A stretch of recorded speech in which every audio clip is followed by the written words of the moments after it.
So proud to be Haitian because just everything about being Haitian is just awesome. Everyone know about the history of Haiti, first Black independent country in 1804. Understanding the history of Haitian people, you can't help but be proud of the accomplishment that have happened. Haitian Americans have done really well in the past few years. There's still a lot more work to be done. Only about 20% of us actually have a bachelor's degree. I understand firsthand some of the challenges that Haitian American students, graduates, and professionals have faced. Some of them have overcome incredible adversity. Both immigrated or asylum seekers or refugees. There are not that many Haitian-focused scholarships, but like any other award, the NAHP Leadership Award is providing recognition for one's hard work. As we know, college is expensive, so this scholarship fund provides the chance for a brighter future. It felt like the universe was speaking, like I needed the money, I was intrigued, people were telling me to apply. Going to college or graduate school can be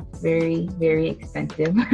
So donating to a scholarship like this would help that expense be more manageable. Future generation of leaders, scholars, entrepreneurs, young adults that are trying to make something of their lives. They are rock stars. They just need the help, and they need us to help them accomplish it. There's like this Haitian proverb that says, "Meilleur pied palu," many hands make the load lighter. Log in and you can donate $10, $25, $50. It makes me think of the Malcolm X quote that education is our passport to the future, for tomorrow belongs to those who prepare for it today. It makes me happy to know that our organization is contributing to that goal, preparing others for the future.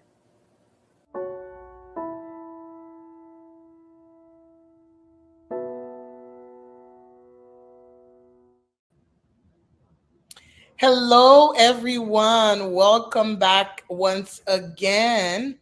My name is Doris, Claslyn Doris Chin-Pierre, but I'm known by many as Doris. I am the scholarship coordinator here at the National Alliance for the Advancement of Haitian Professionals.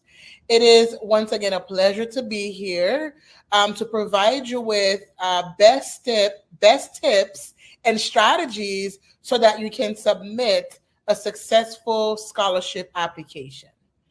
And so I'll spend the first 30-40 minutes going over my usual tips for you and strategies.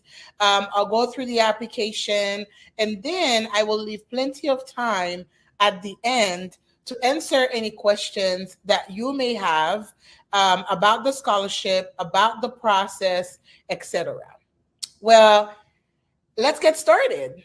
I am going to go ahead and share my screen. And as always, this is meant to be more of a conversation.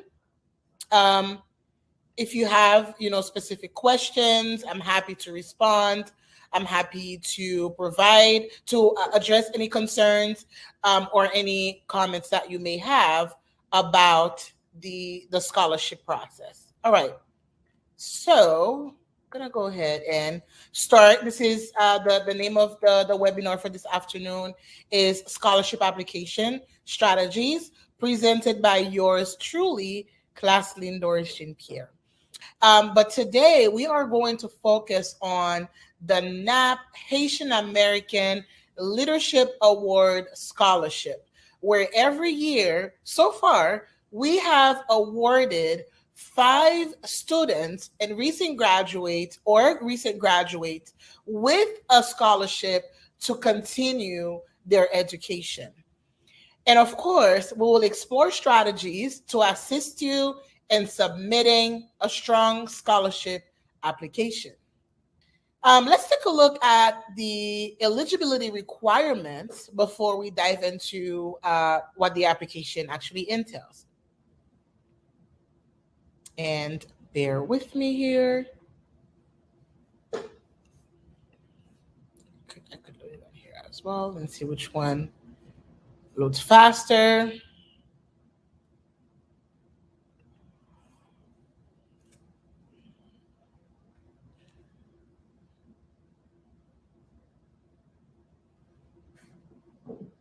Okay. All right. So I'm going to go ahead and go over the eligibility requirements or criteria. You must be enrolled in an accredited university, 2 or 4 year college or university. You must be an undergrad, or you must be in an undergrad or graduate program, full-time or a part-time student, excluding non-credit courses. So if you are just pursuing a certificate program, this is not the best scholarship for you. You are considered to be a full-time student if you are enrolled in 12 or more credits per semester, or 6+ credits per term. And part-time is 6 credits per term or per semester. You must be of Haitian descent, and your GPA must be between 3.2 and 4.0. Okay. And in terms of, because we received a lot of questions around, do I need to be a US citizen? Do I need to be a legal resident? You can apply if you're a US citizen, a permanent resident, a student on a visa, or if you have temporary protected status, well known as TPS. Okay.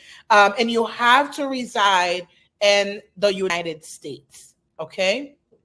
So within the application, we have all of these information, and I'll go over the application first, and then we'll dive into the process and the documents that are required to be submitted.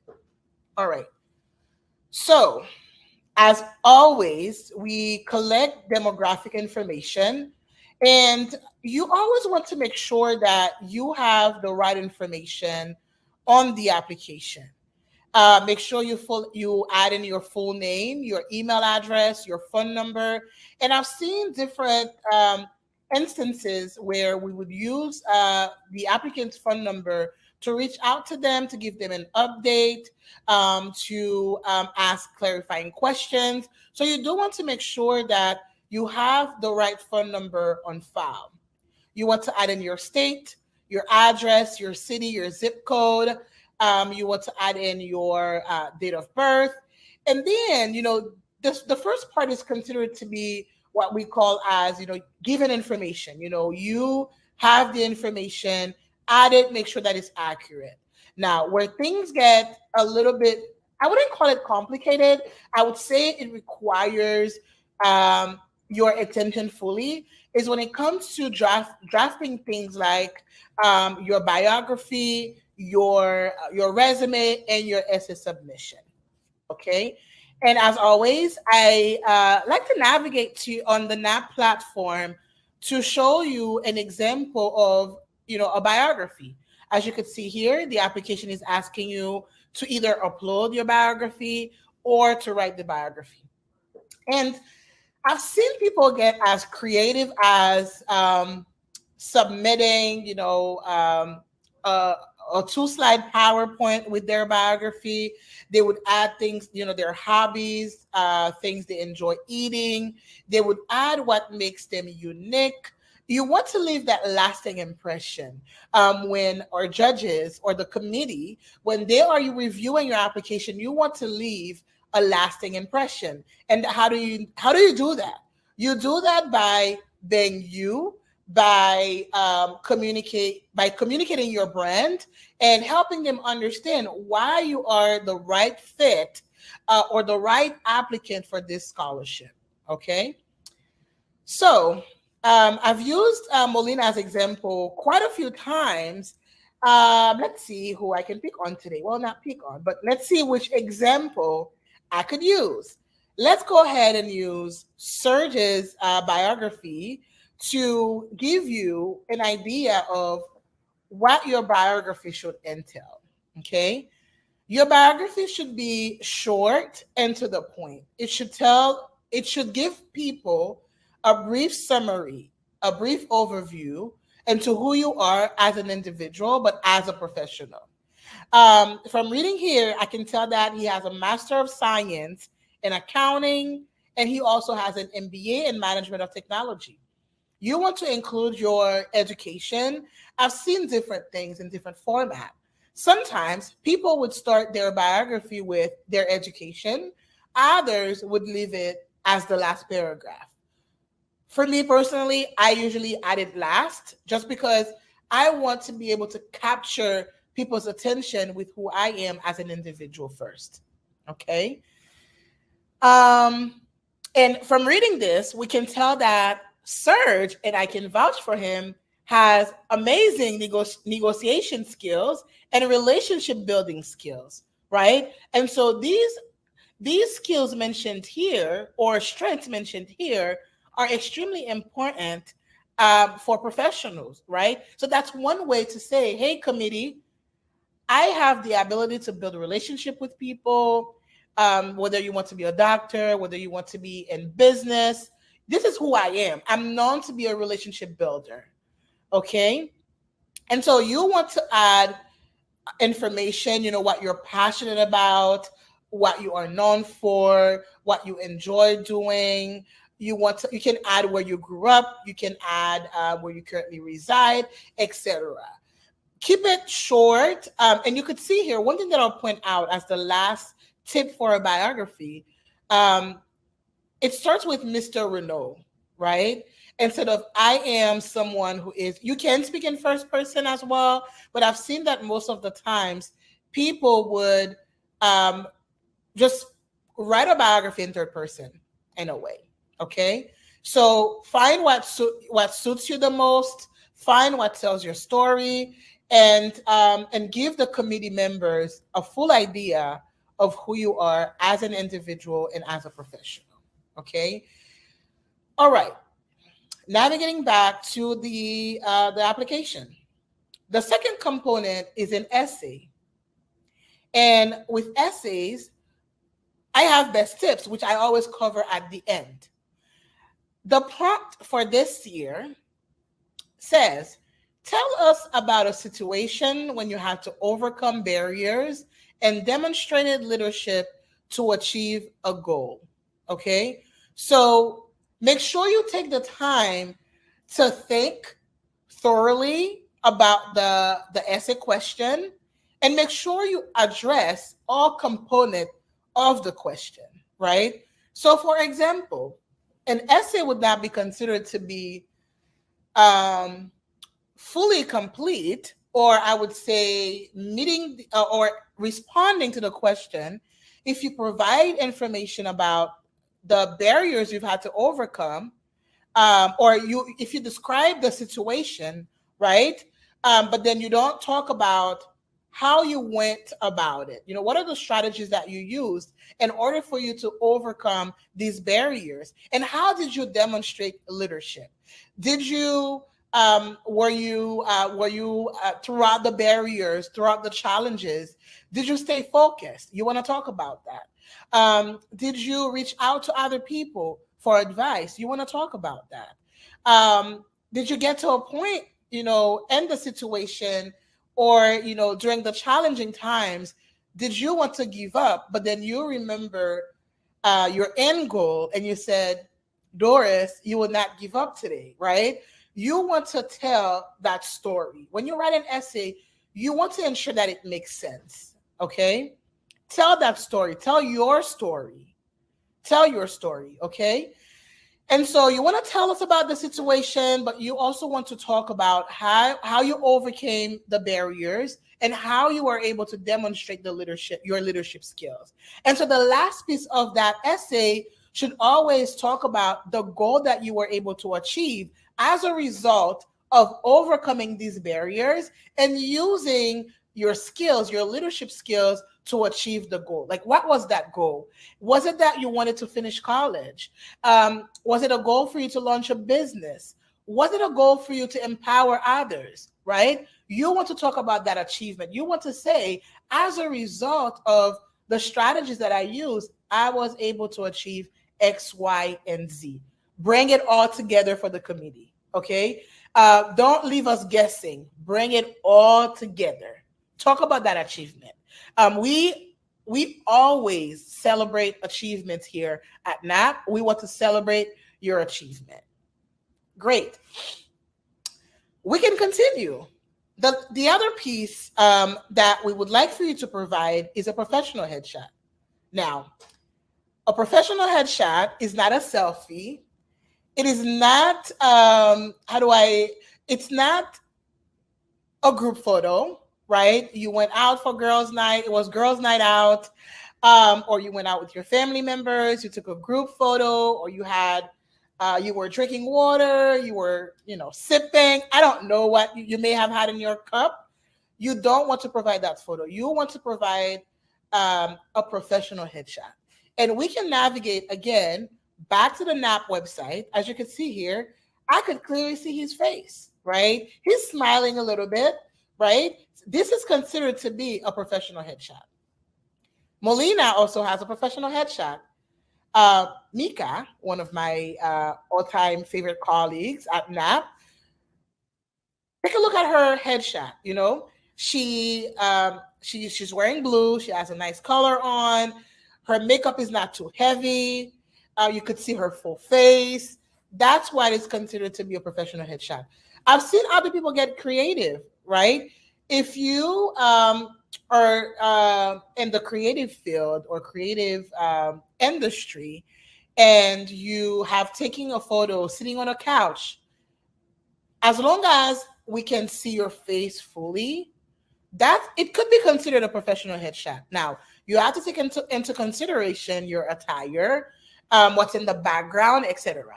For example, if you don't want to pay JCPenney or another photographer to take professional headshots for you, if you have a nice phone, an iPhone, an Android phone, you can ask one of your family members, one of your friends to say, hey, I need to take a professional headshot.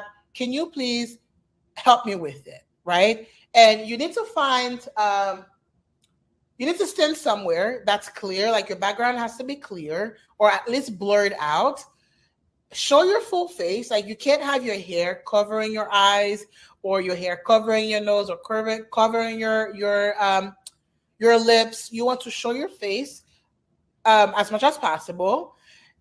You want to ensure that the photo is clear, and it's just who you are. People have to be able to, for example, if we were to meet you at a conference, that photo should somewhat be similar, right? So we always say, don't wear heavy makeup. Wear something nice, something that shows enough, right? Like I'm wearing a t-shirt today. You can wear a t-shirt. You can wear a suit. Again, take a professional headshot. All right. I don't think I need to dive more into a professional headshot, but if you have any other questions, again, I'm happy to respond. All right. You want to indicate your current education level. That's easy peasy. You want to indicate whether you are enrolled full-time or part-time. You want to upload your transcript. You want to add information about your high school, your SAT scores, your ACT scores, if you have them, your current university or college. You want to add the number of hours you've completed so far, your GPA, your current major, or if you have not started yet, you want to add your intended major. Okay. If you are already enrolled, you want to upload your tuition bill, or if you will just get started in a month or two, you want to add in your enrollment acceptance letter, basically the letter that says, congratulations, you have been accepted into X, Y, and Z program. If you have volunteering experience, you want to add that on the application as well. And this, you will describe your experience with community service and volunteering, particularly focus on areas of leadership. Have you started a project? Were you a project manager for a specific project or a specific initiative within your community? You can, again, write it in essay format, or you can type it, you can upload it, or you can write it right on the website. As I've said before, I highly encourage you all to start working on a Word document or a Google Doc document. If you are an avid mobile user, you want to use the note feature on your cell phone to add all of this information, because it's not something that you can start and just go move away from it. Like, once you close the page, you would have to start all over. But if you start from a Word document, you can either upload the specific things that we're asking for, or you can copy and you can paste things here. Okay, and you can format. You can change the font. You can add bullets. You can indent, etc., or add indentation, etc. You want to also add any other extracurricular activities that you've participated in during your years in high school or in college. And here we're asking for, the past 4 years. This could be sports, it could be music, it could be activities. If you are a religious person, church activities, school activities, community activities, etc. Awards and honors. Did you receive an award during sophomore year? You want to add that. Again, we want to celebrate your accomplishments. And for your resume, right? Your resume, we usually look for a one-page resume. And I would say, if you have worked with a coach before, if you've worked with a counselor before, have them assist you, if you're not able to do it, with creating your resume. Okay. And let's say that your regular resume is 3 pages. There are many strategies you could use to remove any additional information that's not relevant for the scholarship, so that you can keep your resume as short as possible. And of course, we're asking for 2 recommendation letters. I always say, ask ahead, do not procrastinate. And this letter can be from a professor, a teacher, a supervisor, a church leader, a community leader, preferably people that you've worked with instead of, your siblings. If I were to reach out to my sister and say, hey sis, I need a letter of recommendation. Can you write one for me? I'm sure she would have a lot of amazing things to say about me, right? Which is great. But we want these letters to come from people that have supervised you in the past, or that can speak about your leadership skills. Okay. And once you have all of the information aforementioned, you need to click I agree, and then you would submit your application. And of course, it's not going to allow me to click send because it's not completed. All right. So easy peasy. And again, we continue to use the exact same applications that we've used in the past. It's a simple application. It's not a 3-page application. Take the time, start gathering all of the information that you need ahead of time. Okay. All right. So navigating back to this page, as I've mentioned, you want to submit a proper your essay in proper format. The essay should be typed, should not be handwritten. Times New Roman, 12-point font size, double spaced, no more than 2 pages. So again, this is where I highly encourage you to ask a supervisor, a friend, to look over the essay and provide insight. The letters of recommendation, as I've mentioned before, it can come from a professor, but at least we would like for one of them to be from a professor or a teacher. The other letter can come from supervisors, church leaders, community leaders that you've worked with, etc. One-page resume. Keep it short. Keep it straight to the point, and remove any information that could be considered irrelevant for this application. Okay. And we've asked for the letter, as I've mentioned before, your biography, your professional headshot and picture, etc. All right. All right. And you can go on the website because we tell you more about, the selection process. I don't know if I mentioned this. I can't remember if I mentioned this at the beginning, but we award or we provide 5 scholarships per year. So the NAP partnership with St. Augustine University is 2 scholarships. We're providing 2 scholarships, but for this, the NAP Haitian American Leadership Award, we are providing 5 scholarships. Okay, I'm going to navigate back here to the PowerPoint, and then we'll go over best tips. All right. Okay. Let me share my screen again. Okay. So we have went over the application, and as always, if you have additional questions, please do reach out to us via email. General tips for submitting your application. Do not procrastinate. I know it's easy for us sometimes to say, we'll get it done tomorrow. We'll push it back to Monday. Next thing you know, time goes by so fast, way too fast. You want to make sure that you start working on the application early. And that could be just reaching out to your professor and say, hey, I would like to, or I will be applying for a scholarship at NAP. Can you write me a recommendation letter, please?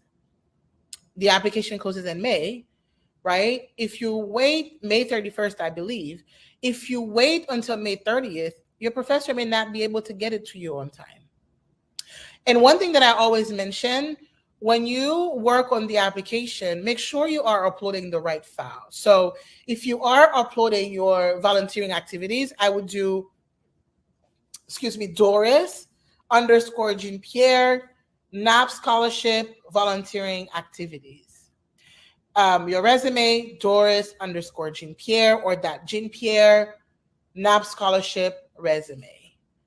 Make sure you are choosing the proper file or the right file when you are submitting your application. We have in the past, we have received non-related documents, like non-scholarship related documents and information. So, and sometimes it does delay the process, and it also affects your, whether or not you may be able to get a scholarship, right? Because you want to pay attention to what is required of you for the scholarship. You want to stay organized throughout the process, and this is where you would want to have a spreadsheet or a sticky note or a handwritten note, or people use different tools. People use different tools to stay organized. Whatever tools works best for you or work best for you, that's what you need to use. Okay. If you are someone who likes to use like a to-do note or to-do list, you want to keep that list organized. Have you requested letter 1? Have you requested the second letter? Have you started working on your resume, on your essay? Do you need to have someone take a look at it for you? Check these things off as you continue to work on the application. Pay attention to details and requirements. I mentioned this a couple of seconds ago. You want to make sure you are addressing the question or questions that are being asked. You want to make sure that you are uploading the right file. You want to make sure that you are reviewing your application in full. You want to make sure that you meet the requirements. Take the time, navigate on the website, and learn more about the scholarship, the criteria, etc. Complete the application in full. And as you could see on the website, as you saw earlier, if you don't have all of the information that are being asked, you will not be able to submit your application. Now, if you want to submit the application without submitting all of the information that we're asking, for example, the section where it says upload a biography, and instead of uploading a biography, you write something like to be provided later, just so you can submit the application. It is not considered to be a completed application. You have to provide the exact details that we're looking for and that we're asking. And just so you know, at the beginning of the scholarship review process, we screen the applications to ensure that anyone that we refer to the next step in the process, they have everything that we're asking. Do they have a resume? Have we received their letters? Did they provide a biography? Do they have a professional headshot? If you are missing one of the things that we're looking for, you may receive a rejection email saying, thank you for applying for the NAP scholarship, but unfortunately you did not meet the criteria. Again, because you didn't take the time to apply fully. Give it a final once over. And it's something that you can do yourself, but I encourage for you to ask a colleague. I encourage for you to ask a family member to review the application for you, to provide any insight, to provide feedback, so that you can submit, you can put your best foot forward, basically. Okay. All right. And ask for help if you need it. Let's say that in working on your resume or on your essay, you've had to overcome many barriers in the past, and you don't know which one to focus on.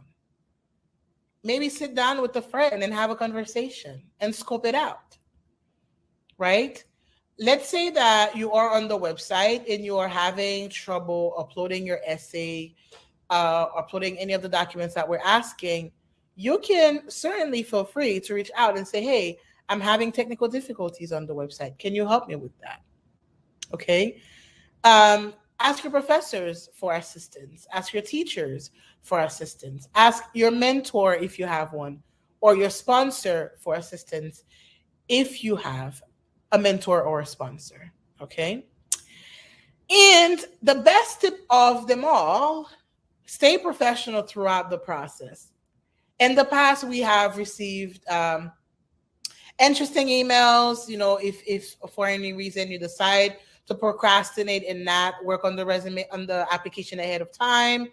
Every now and then we may extend the deadline for the application, but until you see an official letter, an official email, an official post from NAP on Facebook, Instagram. We don't have a TikTok yet. Facebook, Instagram.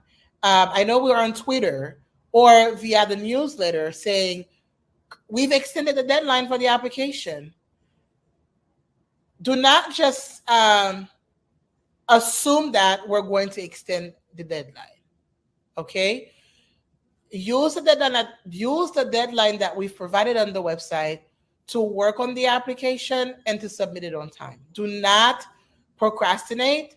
Do not wait on it. And do not just assume that we are going to accept a late application, or for whatever reason, don't assume that we'll make specific exceptions, right? We want the process to be fair, and we want it to be an equitable process. That's why we've established things like criteria and deadlines. So make sure that you start working on your application early. Going back to point number 1, do not procrastinate. And throughout the whole process, stay professional. All right, let me stop sharing and see what questions that we have received from the audience here. All right, I'm a high school junior, but I am an early graduate. Not sure what the question is asking. Not sure if you are wondering whether or not you would be eligible for the application. If you are in high school, like, I would need a bit more information. Is it that you participated in dual enrollment, which is where sometimes while you are in high school, you are taking college classes or college courses? Do you intend to apply for the NAP Leadership Award Scholarship, or are you looking to apply for the St. Augustine's University Partnership Scholarship? I would say please reach out to me via email, and I will drop my email in the chat. It is basically Claslyn that Jean-Pierre, so CLASLYNE Jean-Pierre at napusa.org. I would say reach out to us, please, or scholarship at napusa.org so that we can provide more information about your question. All right. Do we have another question? I am an international student. Are international students eligible for a scholarship? It depends, right? It depends. If you plan on pursuing your education here in the US and you reside in one of the 50 states, or you are a legal resident in the United States, you are eligible for the program. If you are on a student visa, you are also eligible for the program. And is it that, again, I would just need to clarify the question a little bit more. Are you here in the US studying? Because then you would be considered to be an international student on a visa, maybe on a visa. You would be eligible for the program, for the scholarship. All right. Any other questions?